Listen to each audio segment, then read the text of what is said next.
One of my favorite things about college football is watching some random group of 5 teams come out of nowhere to shock the college football world and compete for a big time bowl game, or maybe even the Natty. I don't know why, it's just super entertaining to see. Maybe it's the chaos that it causes, maybe it's because I just like rooting for the underdogs, who knows. Anyway, today we're going to be looking at some group of 5 schools who shocked the college football world, and this is somewhat of a part 2, not really, but be sure to check out the first video after if you'd like. Be sure to like, sub, these videos take a while to make, but yeah, let's jump right in. Okay, so in my last video about group of 5 teams that took over the college football world, a lot of you were commenting Utah, and I didn't necessarily forget them in the last video, I just ran out of time, but today I have time. So the first team we're going to be taking a look at today is the 2008 Utah Utes, one of the best group of 5 teams I've ever seen. Alright, so coming into the 2008 season, the hype for Utah in the mainstream college football world wasn't anything special, but inside the Mountain West Conference, I'll admit the Utes had some expectations, as a lot of experts predicted Utah to finish second in the Mountain West behind their in-state rivals, the BYU Cougars. Hey, this time the experts were not that far off. That's definitely a first for this channel. Anyway, let's do what we always do and take a look at some of the key players and figures a part of this 2008 Utah Utes squad. Leading the program in his third year up to that point was Kyle Whittingham, and as a quick side note, he is still the current coach of the Utes. Also, Utah fans, let me know if he's the best coach in program history. Moving over to the most important position in sports, quarterback. The man leading Utah under center was Brian Johnson, who would pass for just shy of 3,000 yards with 28 total touchdowns. Transitioning over to the ground, the team lead in running was running back Matt Asiata, who would rush for 707 yards with 12 touchdowns. And finally, at the wide receiver position, the team lead in receiving with 900 yards and 7 touchdowns was Freddie Brown. That was some of the key figures, so let's jump right into the 2008 season for the Utah Utes. To open the season, the Utes had an early test as they would be playing against the Michigan Wolverines. The matchup versus Michigan would start off pretty tight, as in the first quarter, Michigan would be up 10-6, but Utah would start to run away in the second and third quarter, scoring 19 unanswered points. Michigan would fight back late, but the comeback attempt would fall short as the Utes would come out on top 25-23. After the huge win, Utah would get to play some easier competition for the next couple of weeks, as they would easily defeat UNLV 42-21 in a game that was pretty much over at the end of the third quarter. And the Utes would also blow out Utah State 58-10. Now sitting at 3-0, Utah was ranked as the 20th best team in the country and had a match coming up with their conference rival 3-0 Air Force. This game would be one of the tougher ones for Utah during the 2008 season, as Utah would be down 16-9 going into the second half, but the Utes would fight back hard, taking the lead back in the fourth quarter, but they wouldn't have it for long as Air Force would tie the game late in the fourth quarter. The 2008 Utah Utes were clutch though, so they were not fazed by Air Force tying the game late, as Utah would drive down the field scoring a touchdown with less than a minute left, winning the game against Air Force 30-23. After the huge win, Utah would have a tune-up game before their next big test of the season against the Oregon State Beavers, but before that matchup, they would have an easy game against Weber State. Shout out to Damian Lillard. I like his game, but he couldn't save Weber State as they would lose to the Utes 37-21. Now sitting at 5-0 and ranked as the 15th best team in the country, the Utes were coming up on a huge test, a matchup versus the Oregon State Beavers. I know nowadays in 2024, a group of 5 school beating a Power 5 team isn't that big of a deal because it happens so much, but back in the day during the BCS era of college football, in my opinion, one of the easiest ways for a group of 5 school to get some national attention was to defeat a Power 5 school, and Utah would have that chance right in front of them. Could the Utes keep this magical season rolling with a win against the Oregon State Beavers? Oregon State will get the ball first. James Rogers and Patrick Henderson are the deep men. Ben Vroman will hit it for Utah, all red tonight in Salt Lake City. This place seats better than 45,000. They're all here tonight. We are underway. Rogers, 7-yard, 3rd and 10. Moivow underneath for James Rogers, trying to make a play, dodging a tackler and across midfield. Rogers heads another block, and the speed. Their perimeter running game, so now they got a little more space. They can do more things offensively. Ryan Johnson intercepted off the lava on his way to the end zone. Touchdown, Cahoon, who can't be feeling all too good himself after the miscue on the point after try. From the 5. Reed, huge hole, down the sideline. Reed still on his feet, cutting it back inside. All the way. Something to get the ball out and short. 5 wide, going long and down the middle and jumping in the air. Ludwig was telling you about how they deal with the new timing issues. Johnson, protection starting to break down, heaves it wide open, back in the... OSU held to just 21 yards on the ground. Moivow smothered in the backfield. Wrapped, Steele flexes back into the backfield. Ryan Johnson runs the option. Castile sprints to the pylon. Now he's got to figure out, where do I go from here? Moivow throwing over the middle. Beautiful touchdown. Jaquiz Rogers with a gap. Rogers into the end zone. Off the play action. Moivow Beautiful throw. Completes it up in arms. With college football on versus Moivau under pressure. Nice looking pass. He's got it complete. Chris Rogers hitting the brakes. Inside the 10. Down to the 5. Right in set. Play action. Moivau on a roll. Over the middle. Castile and Brown to the wide side of the formation. Johnson over the middle. A strike on target. Godfrey. 2-point conversion. Play action. Brian Johnson rolls, tucks it down, sprints to the corner. 35, maybe the 32. Johnson over the middle on target. 40 seconds left. Johnson airs it out. Castile gets a foot in back.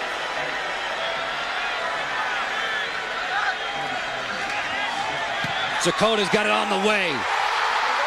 Bullseye. Utah victorious.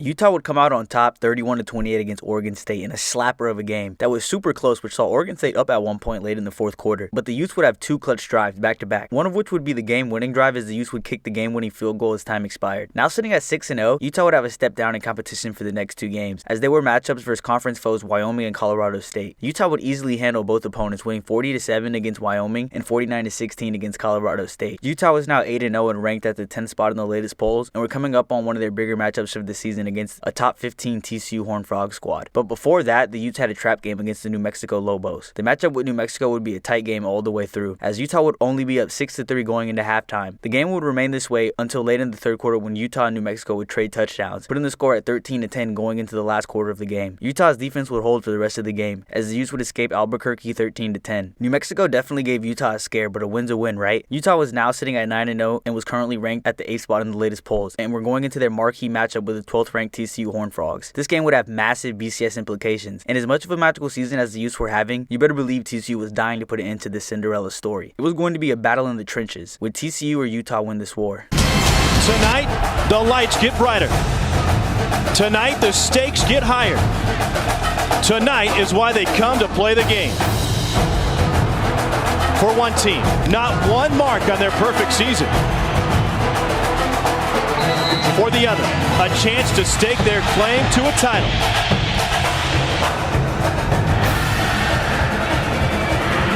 Utah and TCU on CBS College Sports tonight.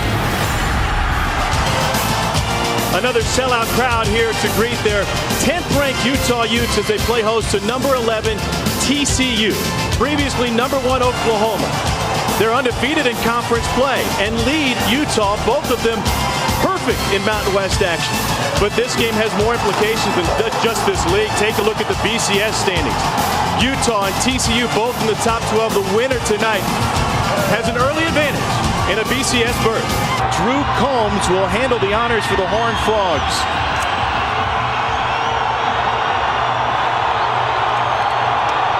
Brent Castile and David Reed back to return for Utah.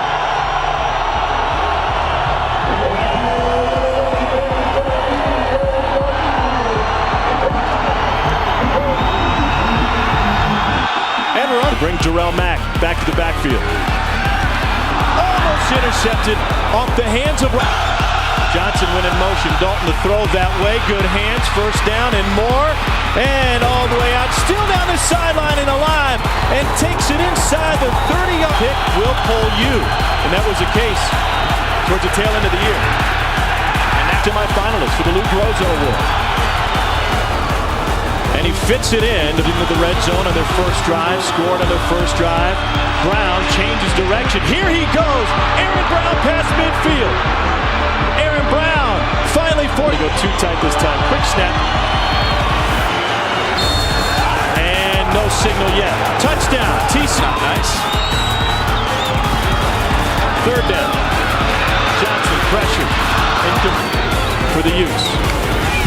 If anyone can do it, he can. They call him King Louis for a reason. 5 wide for Utah. Johnson. Ball bobbled and hauled in for a first down, and do this good, it certainly is.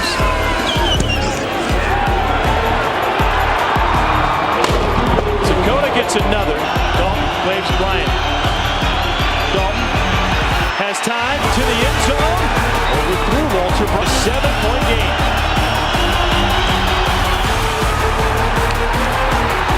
Missed it right. To open the year. Johnson.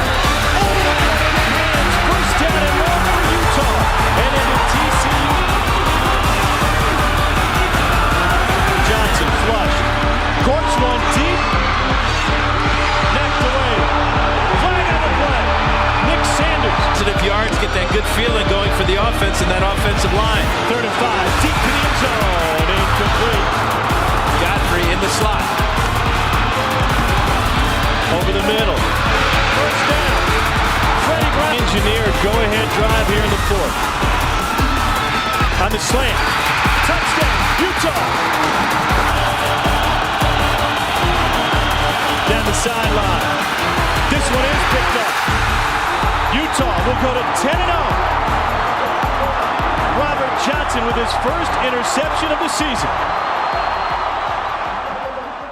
Down by 4 with about 2 minutes left, Utah would drive down the field converting on a huge 4th down, leading to a quick slant that was caught for a touchdown, putting the Utes ahead, eventually leading to a Utah victory over the Horned Frogs, 13-10. Utah would move to 10-0 after the humongous win over the Horned Frogs and move up to the 7th spot in the latest polls. The Utes were in prime position to lock up an at-large bid for a BCS bowl game, but would have to finish off their last 2 regular season games against San Diego State and the 14th-ranked BYU Cougars in the Holy War off strong, as a loss in either of these games would almost guarantee that Utah would get snubbed from a BCS bowl game. Against the Aztecs, it would be all business, as the Utes would come through and dominate, winning easily 63-14. Their next matchup in their last game to finish off the 2008 regular season, the Utes would have to face the 14th-ranked BYU Cougars in a rivalry game, also known as the Holy War. The Holy War would be a tight battle going all the way into the 4th quarter, as the score would be Utah 27, BYU 23. But as soon as the 4th quarter hit, Utah would blow the game wide open, scoring 21 unanswered points, winning the Holy War 48-24. Sitting at 12-0 and ranked at the 6th spot in the country, with the Mountain West Championship in their back pocket, the Utes would be playing in their national championship, the All-State Sugar Bowl, against the 4th-ranked 12-1 Alabama Crimson Tide, who were just coming off a tough loss to my Florida Gators in the SEC Championship game. Y'all know I had to sneak that in. Anyway, would this BCS bowl game be a blowout, or would the Utah Utes pull off the same feat Boise State pulled off the previous year in the Fiesta Bowl against the Sooners? From just inside the 7. Complete. Diving for the end zone. Touchdown. Brent Castillo. Wilson out of the shotgun on 2nd and 8. And the pass is intercepted. And taken back to the 30-32. Johnson firing downfield, and the catch is made. 2. Asiata. Touchdown. 5 receivers set. Johnson looking left. He throws, and the catch is made, extending. The second punt tonight, taken at the 27 by Arenas. Arenas with 5 career punt return touchdowns. Arenas down the sideline. This is going to be number 6. Javier Arenas. 6. 2nd and goal from the 4. John Parker Wilson to the end zone. Johnson, quick release, and the catch is made by Reed. He breaks free. Touchdown. The Utah Utes would come out to play ball against the Crimson Tide, as they would dominate pretty much the whole entire game, winning 31-17 against Alabama in the Sugar Bowl. Utah would finish off their historical 2008 season 13-0 with the BCS bowl game win. And if you ask me, this 2008 Utah squad belongs up there with the greats when talking about the best group of 5 teams. Leaving Salt Lake City in the year 2008, we jump 4 years ahead in time to the year 2012 and travel over to, I'm probably going to pronounce this wrong, DeKalb, Illinois, to take a look at a group of 5 school that I'm very excited to talk about, the Northern Illinois Huskies. So before getting into the nitty-gritty, I just have to point out that the Huskies were going crazy in the early 2010s, as they had 5 11-plus win seasons in the 2010s, which is just crazy because if you take a look at a lot of the so-called elite programs during the 2010s era of college football, if you compare how many 10-win seasons they had to Northern Illinois, you'd be surprised at who had more. I say all that because it honestly feels like people forget how great this group of 5 program was at one point. I don't really see too many outlets covering the Huskies when bringing up the best non-Power 5 programs. That was my little Northern Illinois glazing sesh. Now let's take a look at what the so-called experts were expecting this 2012 Husky squad to do. I'm not going to lie, this time around the experts were somewhat on point. Well, kind of, as the back media would have the Huskies finishing second in the West Division behind Toledo with around 8 to 10 wins. I will say this was kind of disrespectful to Husky Nation because they were the defending MAC champions, but at the same time, I'm guessing the media in the MAC also wasn't expecting the Husky starting quarterback to have the year he had. And a quick side note, I really can't wait to look at some of his highlights because he was an absolute beast. Now that I mentioned it, I'm low-key feeding to look at them, so let's hurry up and take a look at some of the key figures on this 2012 Northern Illinois squad so we can look at their first game, as it was a big one against the Iowa Hawkeyes. Leading the Huskies in his second year up to that point was head coach Dave Dorian. Not much to say about him. He was a good coach, but he'd be leaving after this year. Moving over to the quarterback position, we got the college football legend, one of the best college football players I've ever watched, Jordan Lynch, who would have a monster season, something straight out of a video game, putting up over 3,100 passing yards, would get this an insane 1,815 rushing yards with 44 total touchdowns. Damn, that might be the craziest stat line I've ever seen. Moving over to the running back spot, although quarterback Jordan Lynch would have the most carries on the team, we can't forget about running back Leighton Settle, who would put up just over 450 yards with 5 touchdowns. And finally, leading the team in receiving was Jordan Lynch's go-to receiver, Martell Moore, who would finish the season with just over 1,000 passing yards with 13 touchdowns. To start the 2012 football season, Northern Illinois was going to be tested right out of the gate. Their first matchup was versus the Iowa Hawkeyes. Could the Huskies open up their season with a huge win against a Power 5 school? To the left side, to the end zone. Touchdown, Huskies. Keith Harris quickly. Lynch pressured and lost the football. Covered by Iowa. To respect the run of the quarterback. 5 wide. Here goes Lynch with that run, and he's got a first down and more to midfield. And Jordan Lynch with the biggest gain of the day. Jordan Lynch takes it all the way. 3rd and 8. To the running game. Bullock has room, and Iowa first down and touchdown. Down, game on the line. Lynch scrambles, looking to throw, incomplete. Iowa stands, Moore the intended receiver.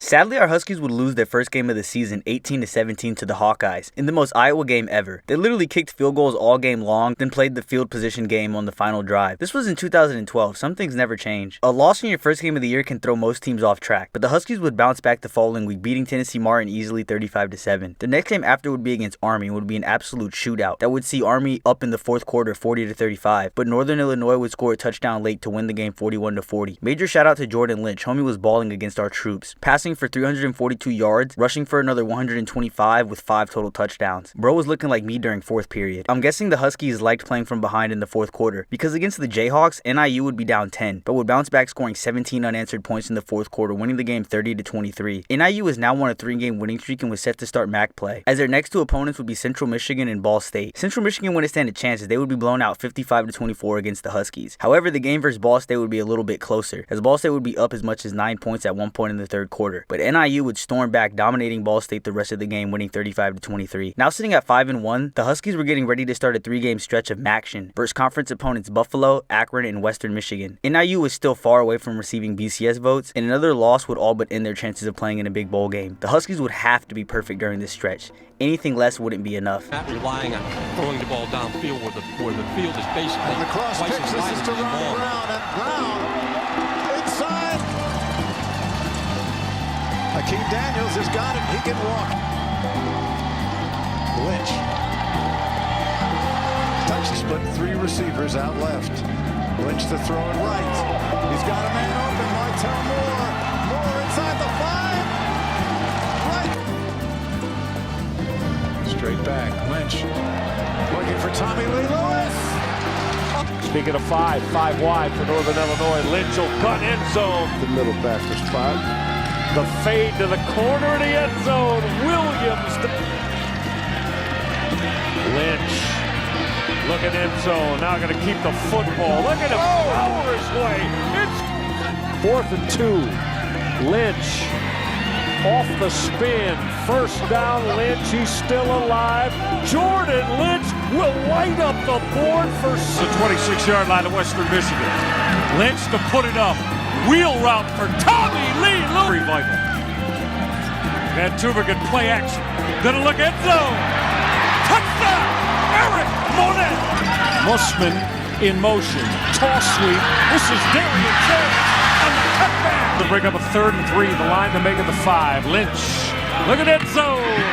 NIU would be perfect through this little 3-game stretch of action, winning 45-3 against Buffalo in a dominant win that saw Jordan Lynch scoring 4 total touchdowns, 2 passing and 2 rushing. Their matchup versus Akron would be just like the Buffalo game, as the Huskies would dominate the Zips the entire way through, winning 37-7. The final matchup to end this 3-game stretch of conference play was probably the most competitive game out of all of them, as the Huskies would be down to Western Michigan going into the second half 21-17. But y'all should know that if NIU goes down going into the second half, you can almost guarantee they're going to come back in a dominant fashion. And that's exactly what they would do, winning 48-34 against the Broncos. Major shout out to Jordan Lynch. He once again put up an insane stat line to help the Huskies win, totaling over 400 yards with 6 total touchdowns. Now sitting at 8-1 and riding an 8-game winning streak, the polls were still not respecting NIU, as they should have at least been ranked as a top 25 team by now. But you know how the BCS can be. You can't put anything in their hands, you have to go take it, and that's all the Huskies could do, was just keep on winning and hope the BCS would throw them a bone. Against UMass, they do exactly that, winning 63-0. Now sitting at 9-1, NIU would have a crucial matchup against conference foe Toledo, as both schools were gunning for the MAC championship, and with both teams virtually tied, the winner would have a major leg up in the conference. They have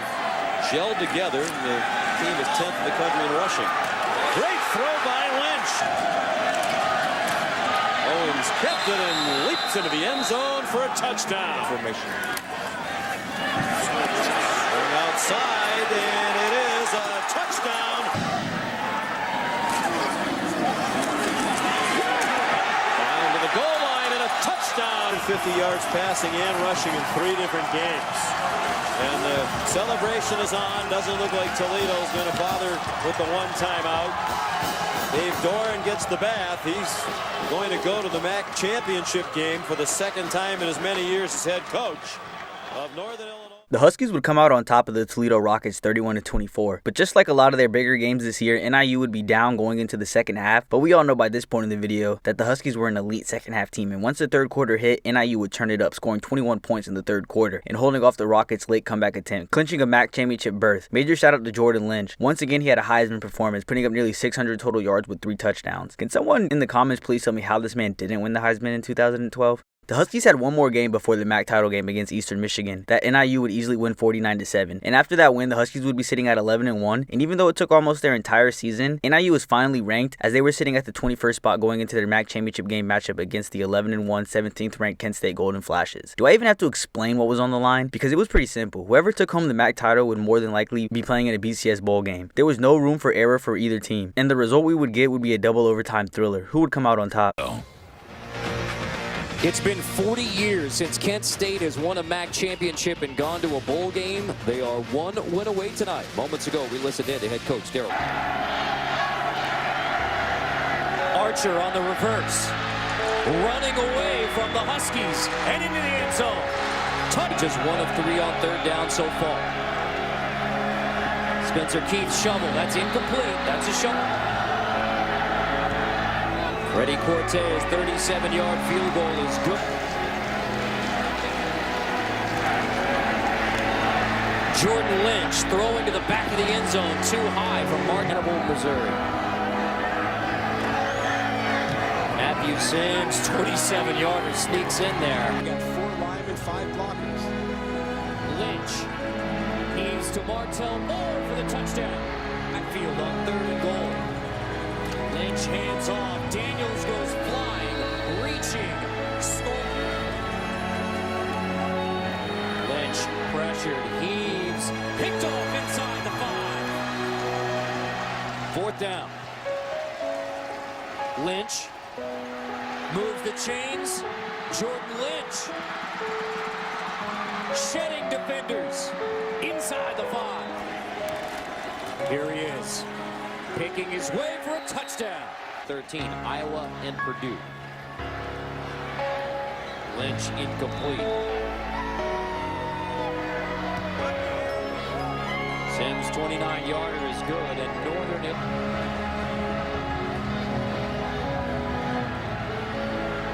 Keith tucks it again, scrambles for the touchdown. Sutherland gets hot. Watch out. Fumble picked up by Kent State. Touchdown, Zach Hitchinson. Lynch complete, wide open. Akeem Daniels out of the backfield, takes it all the way. Lynch on 1st and goal, cuts it back into the end zone. Huskies back on top. Timeout, 3rd and 7 for the Golden Flashes.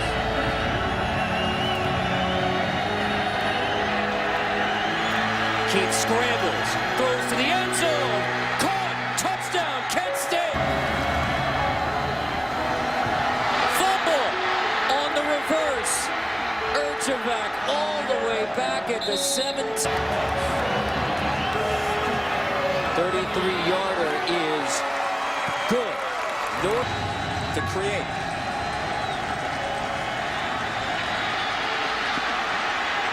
He chooses to throw it, and it is incomplete.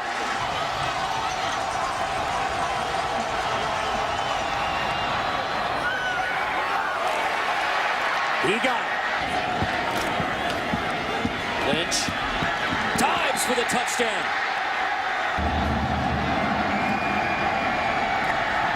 Keith rolling, throwing, intercepted. And the Kent State BCS dream comes to an end.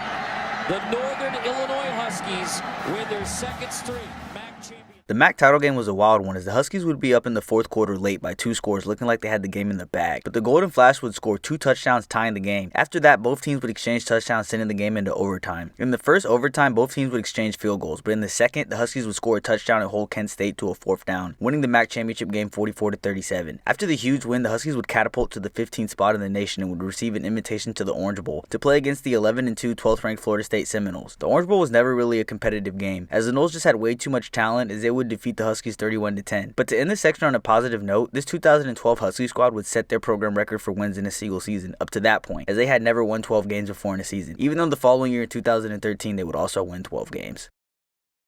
So here we are, the reason I'm sure most of you clicked on this video. I think a lot of us are familiar with this squad since their run to the college football playoffs wasn't that long ago. So I'm going to skip the introduction and just jump right into the 2021 Cincinnati Bearcats, probably the poster child of group of 5 teams shocking the college football world. So coming into the year, I need to make this clear. This Bearcat squad probably had the most hype any group of 5 team ever had, because the way their schedule lined up, they legitimately had a chance to make the college football playoffs. Because Cincinnati had won 11 games in both 2008 and 2019 and made it all the way to the Peach Bowl in 2020, ending their season ranked at the 8th spot. I say all that because all of that momentum carried over to the 2021 season, as the Bearcats would start the year ranked 8th in the country. And if they could run the table this year, they'd be a lock for the playoffs. Anyway, let's take a look at the key figures a part of the squad. Leading the program in his 5th year up to that point is the current Wisconsin Badgers head coach Luke Fickell. And the young man he trusted with his life running the show at the quarterback position was Desmond Ridder. And I know, nowadays he's known for being a light-skinned Daniel Jones, but he was legit at one point, trust. He would pass for just over 3,300 yards with 36 total touchdowns. Moving over to the ground, the Bearcats had a dependable truck at running back, Jerome Ford, who would rush for over 1,300 yards with 19 touchdowns. And at the receiving position, we had the big target Alec Pierce, who finished the year with 884 yards with 8 touchdowns. And finally, I have to shout out the shutdown specialist Sauce Gardner, locking down one half of the whole entire football field. To open up the 2021 season, the Bearcats would have 2 cupcake games before their 2-game stretch of major games that would have massive college football playoff implications. They would easily win the tune-up games, defeating Miami of Ohio 49-14 and Murray State 42-7. Now that the tune-up games were out of the way, the Bearcats were sitting at 2-0, still ranked 8th in the country going into their important 2-game stretch versus teams Indiana and the 9th-ranked Notre Dame Fighting Irish. These 2 games would be huge resume boosters for Cincinnati's playoff chances. They would need to bring their A game because both of these games would be on the road, and the Bearcats wouldn't get many other chances this year to play against ranked opponents. So how they played during these 2 weeks could end up affecting them later on down the road.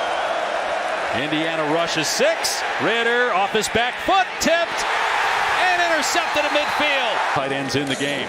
Play action here. Penix going to dump it off to one of those tight ends. It's Hendershot inside the 10. It's a first down, fighting for the end zone. Here in the first half.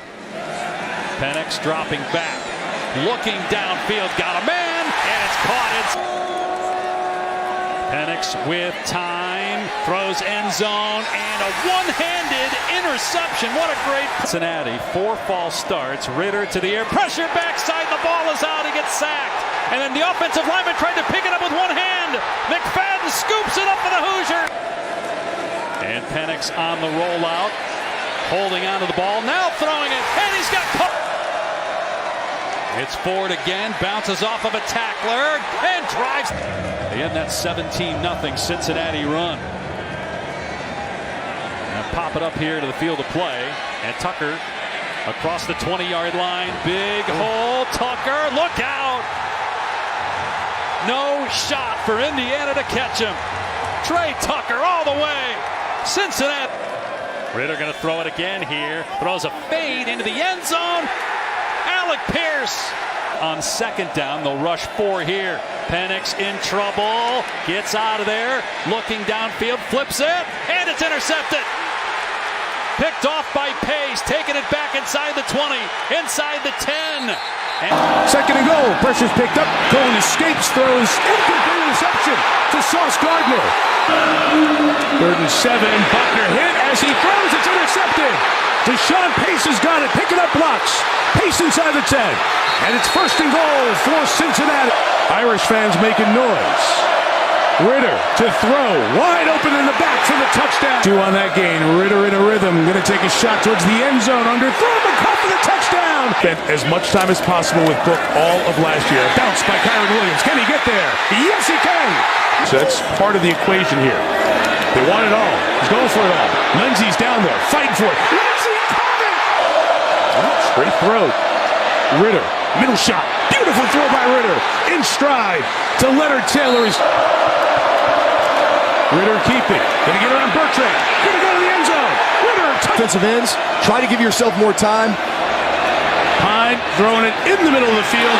Incomplete as Avery Davis tried to come back. Both of these games for the Bearcats would be wins, but they didn't come easy. As versus the Hoosiers, the game would be close, and at one point Cincinnati would be down by 2 scores. And also going into the 4th quarter, the game would be nearly deadlocked, but the Bearcats would dominate the 4th quarter, scoring 15 points to Indiana's 0. Beating the Hoosiers 38-24, the matchup versus 9th-ranked Fighting Irish would start out 17-0 with the Bearcats out in front, but Notre Dame would slowly start to creep their way back, finding themselves within 4 points of time with Cincinnati. However, the Bearcats would hold off the Fighting Irish late comeback attempt, winning the huge top 10 matchup 24-13. Also major props to the Cincinnati defense, as they would force 3 turnovers against the Irish. After the humongous win, Cincinnati would be sitting at 4-0. It would move up in the rankings to the 5th spot in the entire country. Their next couple of games would be a major step down from competition, and you could tell by the final scores of the games as the Bearcats would dominate conference foes Temple 52-3 and UCF 56-21. Those 2 wins would move the Bearcats up in the polls to the 2nd spot of the country, but if I'm being honest, that ranking doesn't mean anything. It only really matters when the CFP rankings start. Regardless, the Bearcats were starting to roll and we need to keep it up as they got into the thick of things, no KSI in the American Conference, as they were set to embark on a stretch of conference play against Navy, Tulane, Tulsa, and South Florida. Cincinnati would need to win and look good doing it. They couldn't afford to lay an egg because you better believe if given the chance, the College Football Playoff Committee would do anything in their power to keep the Bearcats out of the playoffs. I think they've gone away from some.